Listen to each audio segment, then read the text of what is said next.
അന്ന് ഞാൻ എനിക്ക് അവധിയായിരുന്നു. കണ്ടല്ലോ.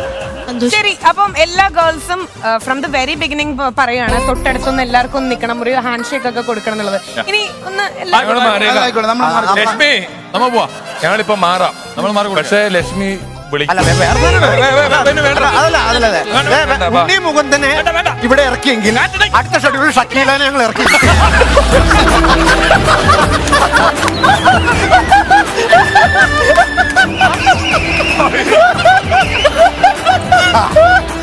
വേണ്ട, ആ കളി വേണ്ട. വിളിക്കോ. ശരി, അപ്പൊ ഗേൾസ് എല്ലാരും വന്നോളൂ. ആ പാവാട ഇട്ടോണ്ട് വന്നാ മതിയായിരുന്നു. ഇനി ഉണ്ണി മൂന്നും കൗണ്ടർ പറയട്ടെ, ബാക്കിയുള്ള ഒരു സ്കിറ്റ് കളിക്കട്ടെ, ഞങ്ങൾ പോവാ. മാത്രല്ല ഞങ്ങളൊക്കെ പിന്നെ കൗണ്ടറാന്ന് വെക്കാം. നിങ്ങൾ ഷിയാസിനോട് കാണിച്ചത് അവനൊരു മസിലുള്ള ഇതേ മസിലും ഇതേ സുന്ദരനുമാണ് ഷിയാസ്. പക്ഷെ അവൻ ഇവിടെ വെച്ച് നിങ്ങൾ ഇത് ഉണ്ണി മുകുന്ദൻ. നമുക്ക് ഇങ്ങനെ അപമാന ഭാരത്തിൽ നിൽക്കേണ്ട ആവശ്യം. അയ്യോ, കേട്ടിട്ടേ ഉള്ളൂ. ലക്ഷ്മി, ലക്ഷ്മിയുടെ ബാഗിലിരിക്കുന്ന പൈന്റ് ഞങ്ങൾ എടുത്ത് അടിക്കാൻ പോവാ. അയക്കാൻ പറ്റില്ല.